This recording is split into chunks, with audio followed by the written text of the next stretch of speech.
Assalamualaikum warahmatullahi wabarakatuh. Alhamdulillah wassalatu wassalamu ala Rasulillah wa ala alihi wa sahbihi wa mawalah wa la hawla wa la quwata illa billahi wa ba'd. Baik, kita lanjutkan kajian kita, masih membahas kitab Tauhid, dan kita masuk pada bab ketiga, man haqqaqa tauhida dakhalal jannata bighairi hisabin. Siapapun yang memurnikan tauhid maka akan menyebabkan masuk surga tanpa hisab.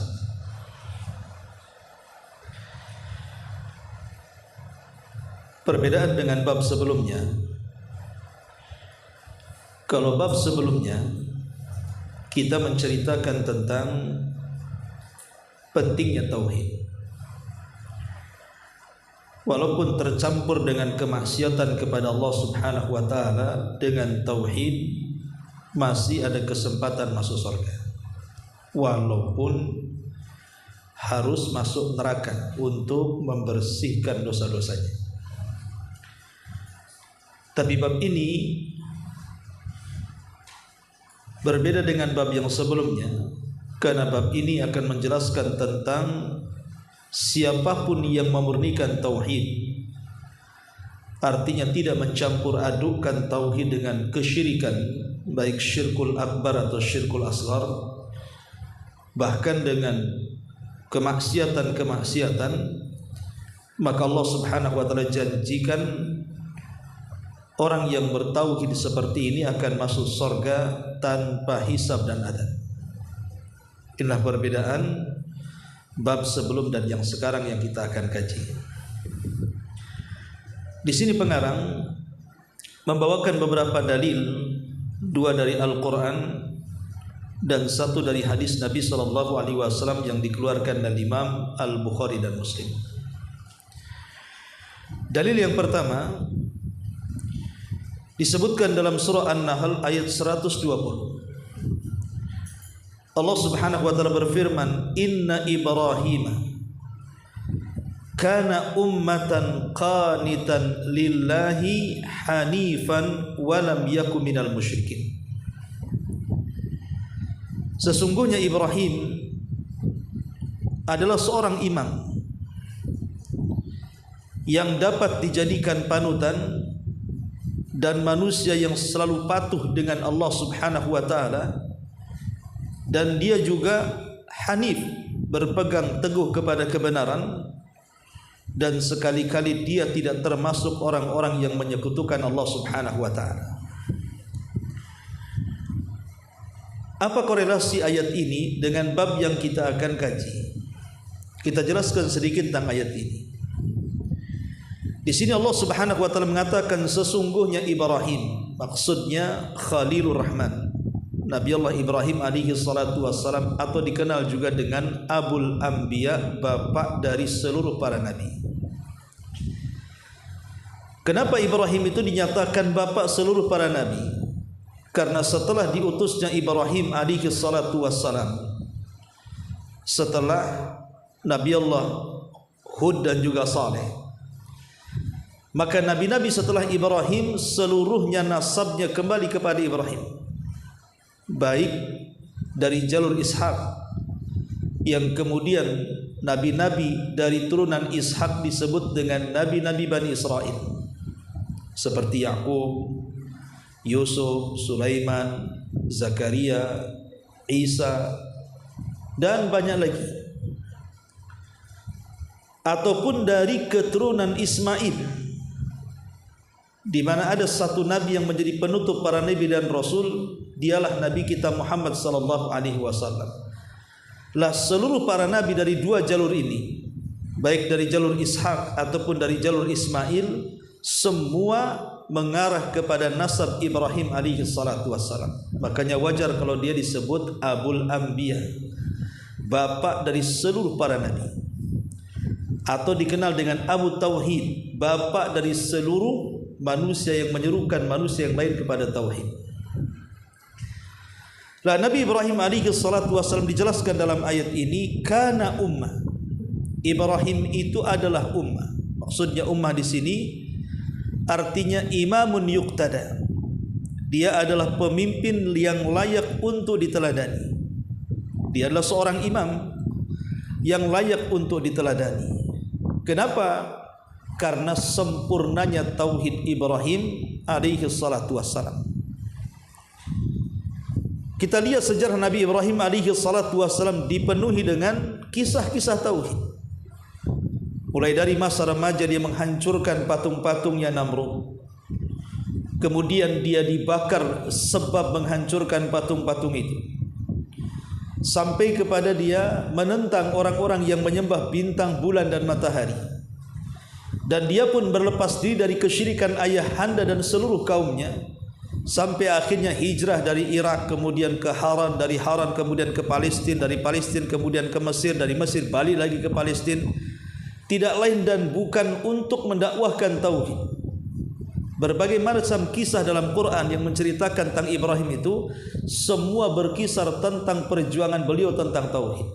Makanya sudah wajar Allah katakan di sini kana ummah. Ibrahim ini adalah imam yang layak untuk diikuti karena kesempurnaan tauhidnya. Qanitan lillah. Qanit itu artinya orang yang mulazimut ta'ah. Orang yang tidak pernah lepas dari ketaatan kepada Allah Subhanahu wa taala, itu disebut qanit. Jadi orang yang senantiasa beribadah, orang yang senantiasa melakukan ketaatan dalam bahasa Arab disebut qanit. Kemudian hanifah. Hanif itu artinya agama yang lurus, agama yang benar, yang senantiasa berpaling dari kesyirikan. Dan Allah Subhanahu wa taala tutup walam yakum minal musyrikin, dan Ibrahim bukan termasuk hamba-hamba Allah yang menyekutukan Rabbnya. Dari sini Allah Subhanahu wa taala memuji Ibrahim dengan 4 kalimat. Pertama, Ibrahim adalah imam. Memang dia seorang pemimpin yang layak diikuti. Yang kedua, qanit, dia adalah orang yang senantiasa mulazimut ta'ah, tidak lepas dari ketaatan kepada Allah Azza wa Jalla. Kemudian yang ketiga, hanifah, dia orang yang lurus menegakkan kebenaran. Dan yang terakhir, walam yakum minal musyrikin, dan dia bukan termasuk hamba Allah yang menyekutukan, alias dia adalah orang yang senantiasa mentauhidkan Allah Azza wa Jalla. Jadi korelasi bab dengan ayat ini adalah kalau kita ingin memurnikan tauhid dan menjadi orang-orang yang masuk surga tanpa hisab dan azab, tirulah Ibrahim. Tirulah Ibrahim. Ibrahim adalah nabi yang disuruh oleh Allah Subhanahu wa taala dalam Al-Qur'an setelah Nabi kita Muhammad sallallahu alaihi wasallam adalah Nabi Ibrahim sebagai uswatun hasanah. Suri teladan yang layak diikuti. Ini yang pertama.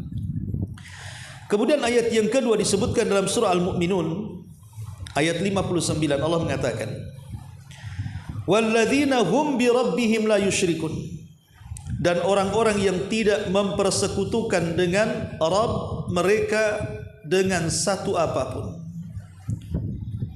Jadi di antara sifat orang-orang yang beriman adalah orang-orang yang tidak mempersekutukan dengan Rabb satu apapun. Kita tahu bahwa yang mengotori tauhid itu 3 dosa.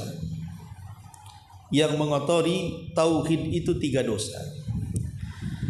Pertama, syirkul akbar, syirik besar. Kalau orang yang melakukan tauhid melakukan syirkul akbar, bukan hanya mengotori tauhid, bahkan mengeluarkan dia dari tauhid. Kalau yang dilakukan syirkul akbar seperti orang yang bernazar kepada selain Allah, menyembelih kepada selain Allah, isti'anah dan berdoa kepada selain Allah, meminta-minta kepada selain Allah, maka itu syirkul akbar. Bukan hanya mengotori tauhid, mengeluarkan dia dari tauhid. Yang kedua, syirkul asghar, syirik kecil. Seperti umpamanya syirik kecil itu bersumpah kepada selain Allah, ataupun mengatakan kalau bukan karena dirimu tentu tidak terjadi begini dan begitu, ataupun riya dan begitu seterusnya. Memang tidak mengeluarkan dari tauhid, tetapi mengurangi kesempurnaan daripada tauhid. Kemudian yang ketiga, inilah yang mengotori tauhid, tidak mengeluarkan dari tauhid, tidak juga mengurangi kesempurnaan tauhid, tapi mengotori tauhid. Itulah dosa-dosa besar: zina, mencuri, berjudi, menggibah, dan yang semacamnya. Seluruh kabairudz dzunub, dosa-dosa besar, adalah yang mengotori tauhid. Dan orang-orang yang beriman ketika mereka memantapkan tauhid, maka mereka akan menjauhi tiga perkara ini: syirkul akbar, syirkul asghar, dan kabairudz dzunub. Ini dalil yang kedua. Dalil yang ketiga, pengarang menyebutkan satu riwayat yang cukup panjang, kisah Husain ibn Abdurrahman. Saya baca terjemahnya saja. Husain ibn Abdurrahman berkata, satu ketika aku bersama Sa'id ibn Zubair, lalu dia bertanya, siapa di antara kalian melihat bintang-bintang yang jatuh semalam? Jadi Sa'id ibn Zubair rahimahullahu ta'ala bertanya, siapa di antara kalian yang melihat bintang-bintang yang jatuh semalam? Maksudnya meteor, melihat meteor yang jatuh. Kemudian kata Husain bin Abdurrahman, dia mengatakan, aku melihat meteor semalam. Kemudian kataku, ketahuilah, sesungguhnya aku tidak sedang melaksanakan salat, karena aku disengat kala jengking semalam. Lalu ia bertanya kepadaku, lalu apa yang kau lakukan setelah tersengat itu? Aku jawab, aku meminta ruqyah. Kemudian dia bertanya lagi, apa yang mendorong kamu melakukan hal itu? Maksudnya, kenapa kau harus minta ruqyah? Aku menjawab, yaitu sebuah hadis yang diriwayatkan oleh Asy-Sya'bi, yang diceritakan kepada kami. Dalam riwayat itu boleh, tidak ada masalah, kita ini minta ruqyah. Lalu dia bertanya lagi, dan apakah hadis yang dituturkan kepadamu itu? Aku menjawab, dia menuturkan hadis kepada kami dari Buraidah ibn Husayb, di mana Rasul mengatakan, la ruqyata illa min ainin aw humma. Tidak ada ruqyah kecuali karena ain atau karena terkena sengatan. Sa'id pun berkata, sungguh telah berbuat baik orang yang telah mengamalkan apa yang telah didengarnya. Tetapi Abdullah ibn Abbas radhiyallahu anhuma, beliau membawakan hadis Nabi sallallahu alaihi wasallam kepada kami, di mana Nabi sallallahu alaihi wasallam bersabda, di sini syahidnya, uridat alayyal umam. Kata Nabi sallallahu alaihi wasallam, ditampakkan satu hari kepadaku umat-umat terdahulu. Apakah dalam mimpinya atau memang diperlihatkan? Fara'aitun nabiyya wa ma'ahu rahtu, wan nabiyya wa ma'ahu ar-rajulu war-rajulan, wan nabiyya wa laysa ma'ahu ahad. Setelah aku ditampakkan umat sebelumku, kata Nabi SAW, aku melihat ada seorang nabi, tidak punya pengikut kecuali satu. Ada yang lainnya, nabi itu tidak punya pengikut kecuali satu atau dua orang. Bahkan yang lebih parah, aku melihat seorang nabi tak punya pengikut sama sekali. Kemudian kata Nabi SAW, id rufi'a li syawadun azim. Tapi tiba-tiba ketika aku melirik ke sebelah yang lain, aku melihat ada umat yang banyak jumlahnya. Fadhanantu annahum ummati, ku sangka itu umatku. Faqila li, maka dikatakan kepadaku, hadza Musa wa qaumuhu, itu bukan umatmu tapi itu Musa dan kaumnya. Fa nadhartu fa idza sawadun azim, maka aku arahkan lagi ke arah yang lain, rupanya ada kelompok umat yang jauh lebih besar dibandingkan sebelumnya. Kemudian dikatakan kepadaku, hadhihi ummatuka, itu baru umatmu. Dari sini kita tahu bahwa nanti pada hari kiamat umat terbanyak adalah umat Rasul sallallahu alaihi wasallam. Karena ada nabi yang pengikutnya satu orang, Ada nabi yang pengikutnya 1-2 orang, ada nabi yang sama sekali tidak punya pengikut. Tapi ada juga yang banyak seperti Musa dan kaumnya. Tapi ada yang jauh lebih banyak dibandingkan mereka adalah umat Nabi SAW. Makanya kemudian Rasul mengatakan, ketika dikatakan itulah baru umat, wa ma'ahum sab'una alfan yadkhulunal jannah bighairi hisab wala adab. Dan dari sekian banyak umat wahai Muhammad, ada 70.000 yang mereka akan dimasukkan ke dalam surga tanpa hisab dan adab. Tiba-tiba Nabi pun kemudian berdiri pergi meninggalkan para sahabat. Sehingga para sahabat kemudian bertanya-tanya satu dengan yang lainnya, siapa 70.000 ini yang dimaksud Nabi itu? Apakah mereka kami? Apakah mereka anak-anak kami? Ataukah mereka siapa? Karena Rasul tidak menyebutkan sifatnya, hanya menyebutkan jumlahnya saja. Ketika sudah ramai manusia menduga-duga siapa mereka, maka Nabi SAW kemudian keluar di pagi harinya, baru kemudian menjelaskan siapa yang 70.000 orang yang masuk surga tanpa hisab dan adab itu. Kata Nabi SAW, humul ladzina la yastarqun wa la yatatayyarun wa la yaktawun wa ala rabbihim yatawakkalun.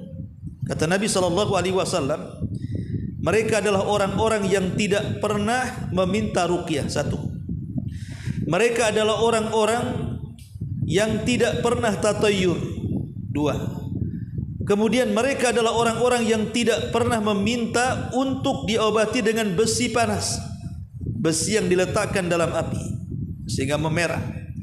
3. Kemudian yang keempat, yang terakhir, dan mereka adalah umat yang senantiasa tawakal kepada Rabbnya.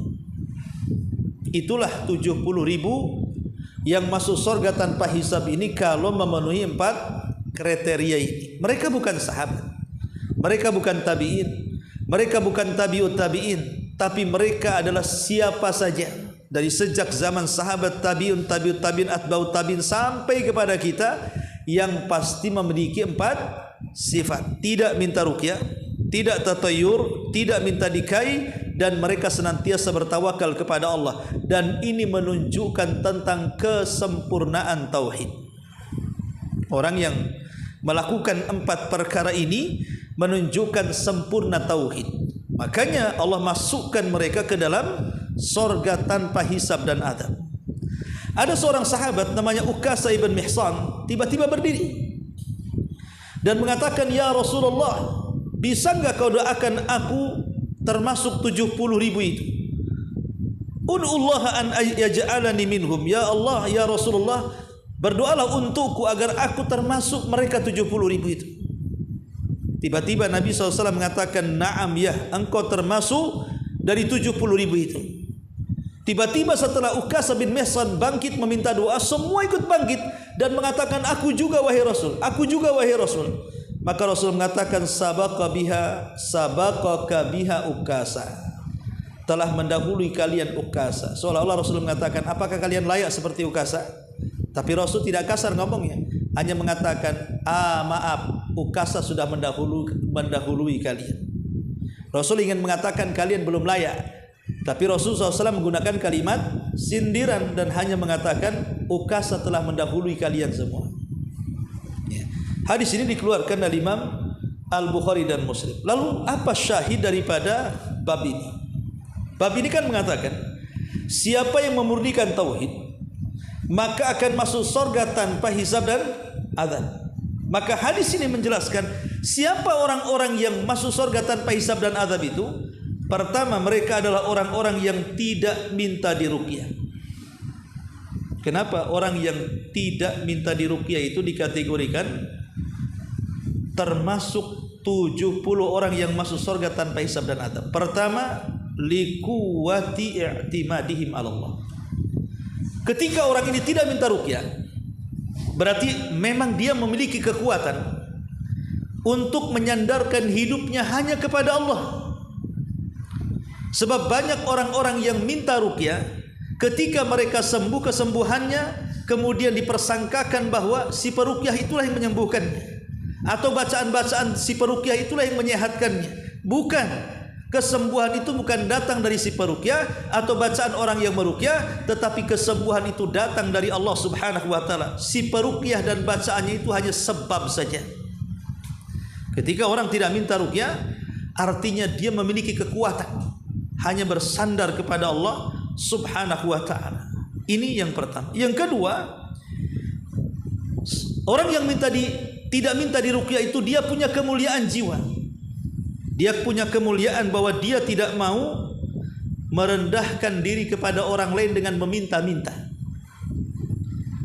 Sebab kalau kita datang kepada orang, tolonglah ruqyah saya, hakikatnya kita menjatuhkan kemuliaan kita di hadapan orang.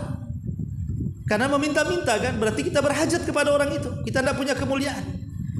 Orang yang tidak minta diruqyah, kenapa? Karena mereka ingin meletakkan kemuliaan itu hanya kepada Allah. Kalaupun harus menghinakan diri meminta, hanya kepada Allah saja, bukan kepada si peruqyah.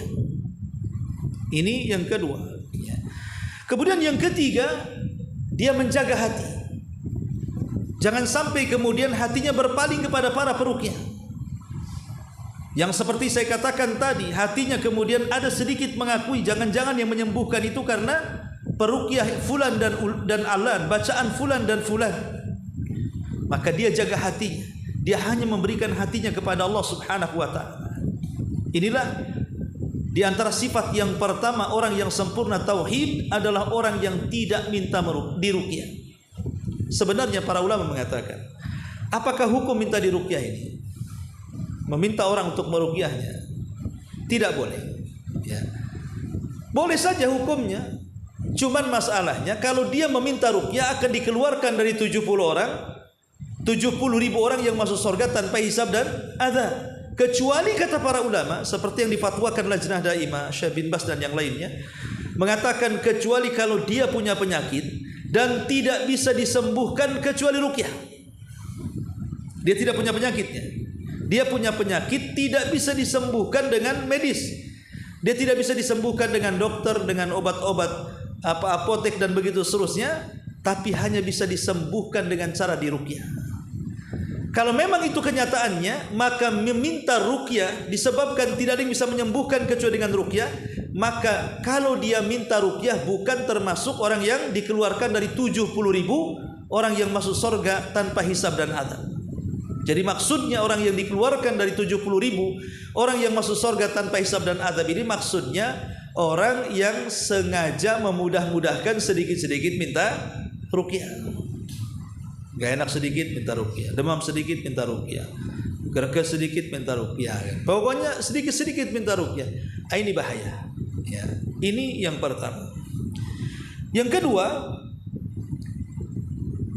adalah meminta diobati dengan penyakit kai, dengan alat besi yang disebut dengan kai.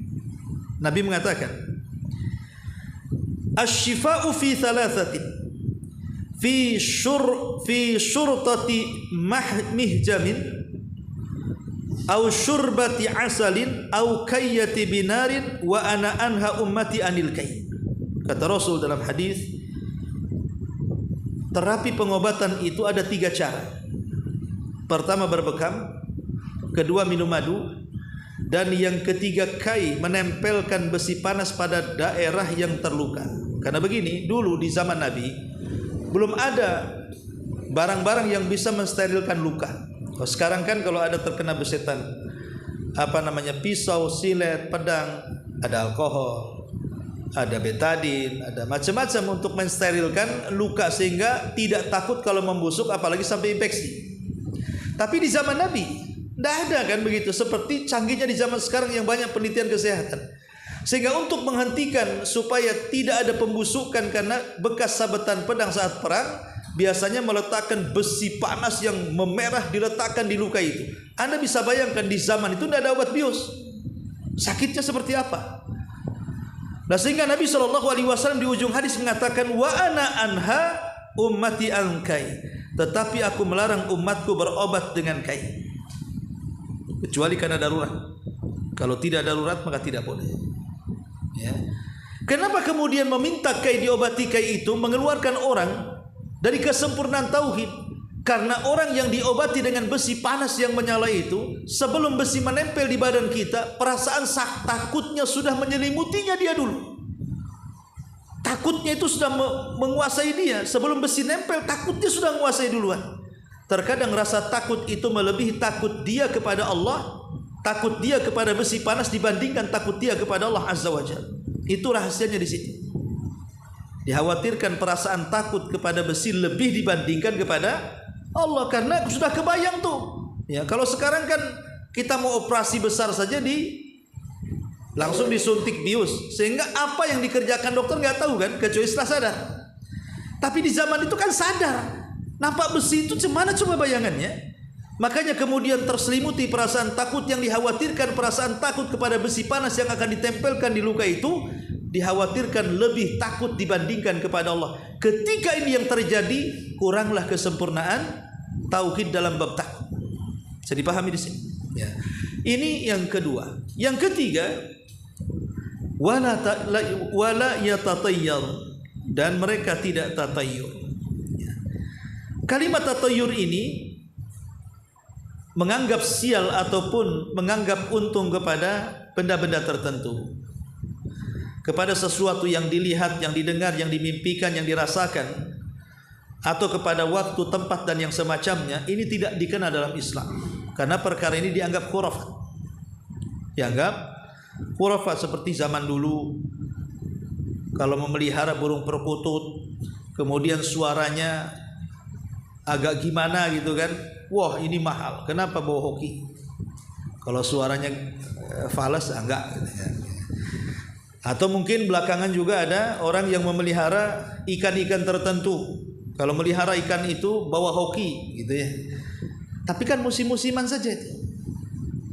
Buktinya ikan-ikan yang bawa hoki itu sebentar saja. Sekarang jadi ikan goreng, nggak ada harganya kan. Ya. Ataupun daun-daunan tertentu.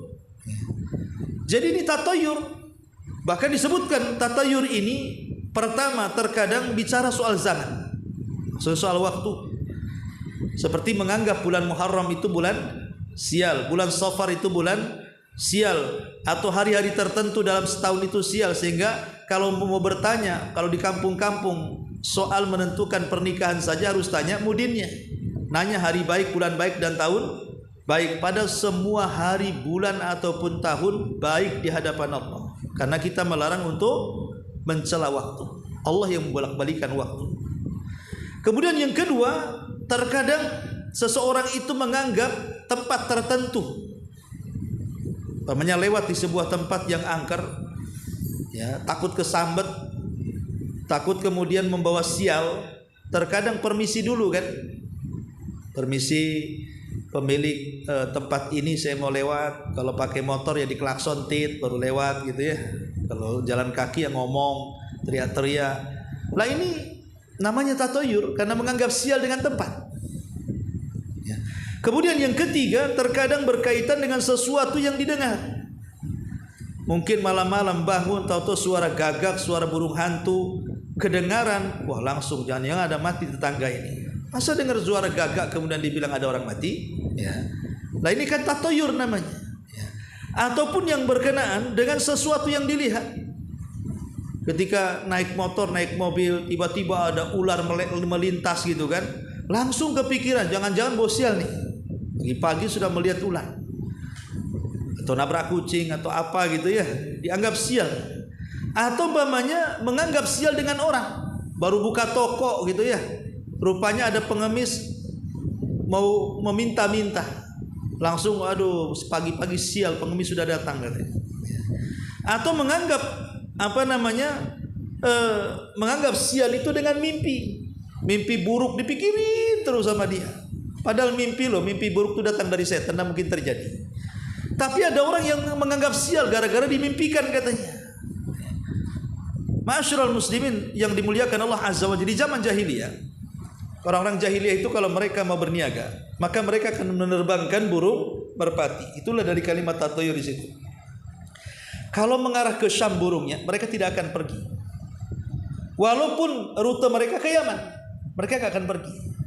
Karena Syam dianggap Syam menurut mereka litasya'um, membawa sial. Tapi kalau burungnya terbang ke arah selain Syam, terserahlah. Mau ke timur, ke barat, ke utara, jangan ke Syam arahnya. Mereka pergi. Itu bawa hoki gitu. Maka kemudian disebutlah bahwa tatoyur diambil dari kata burung. Itu tradisi jahiliyah. Tapi di zaman dulu hanya burung saja. Tapi zaman sekarang sudah macam-macam kan. Suara toke aja bisa sekarang itu. Coba toke, hoki ini berapa kali kan itu. Jadi sekarang ini sudah macam-macam tatoyurnya berkembang bahasanya ya. Hurufat takhayul itu makin berkembang. Lah tatoyur ini tidak bisa dibenarkan. Lalu bagaimana seseorang itu melepas dari tatoyur? Pertama, kuatkan keimanan kita dengan qada dan qadar, dengan takdir Allah Azza wa Jalla, bahwa keberuntungan dan kesialan itu sudah ditentukan, bukan karena melihat sesuatu, bukan karena mendengar sesuatu, bukan karena memimpikan sesuatu, bukan karena terlintas dengan hari sesuatu, dengan hari-hari tertentu, bulan tertentu, tahun tertentu. Tidak ada. Hoki dan tidak hoki itu sudah ditakdirkan. Satu ya. Yang kedua, kuatkan tawakal kepada Allah Azza wa Jalla. Tambatkan hati hanya kepada Allah. Segala sesuatu yang terjadi itu kehendak Allah, bukan kehendak yang dilihat, yang didengar, yang dimimpikan, yang dibayangkan dan begitu seterusnya ya. Kemudian yang ketiga, al-fa'lul hasan, senantiasa tafaul, optimis, jangan pesimis ya. Artinya kalau kita melihat sesuatu di jalan baru lewat, ular lewat, nggak usah dipikirin, nggak terjadi apa-apa kok, nggak ada masalah. Mungkin itu ular lewat saja itu, dia lagi cari pacar kemana, cari betina ularnya, lewat aja, nggak usah dipikirin ya. Ngapain dipikirin kan? Dipikirin justru dari setan itu. Kemudian yang keempat, kalau memang kita ini masih memikirkan sesuatu yang kita dengar, kita lihat, kita saksikan, kita mimpikan, maka bacalah bacaan yang diajarkan Nabi, seperti membaca qul a'udzu birabbin nas, qul a'udzu birabbil falaq, qul huwallah, ayat kursi, akhir surah Al-Baqarah, atau doa-doa tertentu yang diajarkan Nabi sallallahu alaihi wasallam. Kemudian yang kelima, berhusnudzan, berbaik sangka dengan Allah. Jangan buruk sangka dengan Allah, ya. Dan yang terakhir, tentunya kalau perkaranya harus memilih, ya, maka istikharahlah kepada Allah Azza wa Jalla. Ini diantara tatoyur, dan itu sangat mengganggu tauhid kaum muslimin. Dan yang terakhir tentu wa ala rabbihim yatawakkalun, bertawakal kepada Allah Subhanahu wa taala. Artinya menyandarkan hati hanya kepada Allah di dalam mengejar sebuah manfaat atau mencegah sebuah madarat. Semua tambatkan kepada Allah. Tawakal ini adalah permisalan tingkat tauhid yang paling tinggi. Orang kalau sudah betul-betul tawakal, pasti tenang hatinya. Contoh umpamanya orang yang mau dipecat di perusahaan, mau di PHK. Kan udah ketar-ketir, belum lagi namanya keluar, udah ketar-ketir, jangan-jangan saya pula yang kena di PHK di situ. Pas betul-betul nama dia di sana, kiamat besar tuh. Langsung berpikir, aduh mau kerja di mana lagi, mau makan apa lagi, jangan-jangan itu skenario Allah. Antum dipecat dari PT, rupanya Allah sudah menyediakan pekerjaan yang jauh lebih baik daripada PT sebelumnya. Kita tidak tahu. Ya, kenapa mesti kemudian terpikir, bingung? Nah, itulah orang yang tidak tawakal seperti itu tuh. Jadi musibah sedikit saja kayak kiamat kubra. Tapi orang yang bertawakal kepada Allah, pasti dia akan yakin dengan skenario Allah. Boleh jadi Allah Subhanahu wa taala sedang mengatur sesuatu yang lebih baik daripada sebelumnya. Kita tidak tahu. Maka serahkan sepenuhnya kepada Allah Subhanahu wa taala. Bismillahirrahmanirrahim. Allah. Lah inilah orang-orang yang menyempurnakan tauhidnya. Lah ketika kemudian Nabi mencontohkan 4 perkara dianggap menyempurnakan tauhid, makanya Nabi SAW kemudian menyambungkan dengan kalimat bahwa orang-orang itu yang pantas masuk surga tanpa hisab dan adab, dan jumlah mereka tidak banyak, hanya 70.000 orang saja dari umat Rasul sejak zaman sahabat hari ini sampai kiamat. Ya. Berarti memang yang 70.000 itu umat pilihan yang betul-betul tauhidnya tidak tercampur dengan syirkul akbar, syirkul asghar ataupun dosa-dosa besar. Baru mereka akan masuk surga tanpa hisab dan adab. Inilah diantara penjelasan para ulama tentang bab man haqqaqa tauhid dakhalal jannah bighairi hisab. Siapa yang memurnakan tauhid maka dia masuk surga tanpa hisab. Baik, sampai di sini. Kalau ada yang bertanya silakan. Kalau enggak kita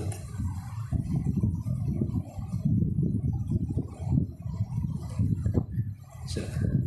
Apakah air itu masuk? Sekarang kan istri saya ada di rumah sakit, jadi saya minta doa. Apakah minta doa termasuk minta ruqyah? Enggak. Kalau minta doa itu bukan minta ruqyah. Minta ruqyah itu kita mendatangkan orang, kemudian orang itu membacakan Quran di depan orang yang sedang sakit. Itu namanya minta ruqyah. Ya. Nah, tapi kalau minta doa itu bukan minta ruqyah, ya minta doa namanya. Dan tidak termasuk minta ruqyah. Oh, masya Allah, saya doakan. Dan semua juga mendoakan semoga Allah Subhanahu Wa Taala mengangkat penyakitnya dan menyembuhkannya, amin ya rabbal alamin. Iya. Ada lagi?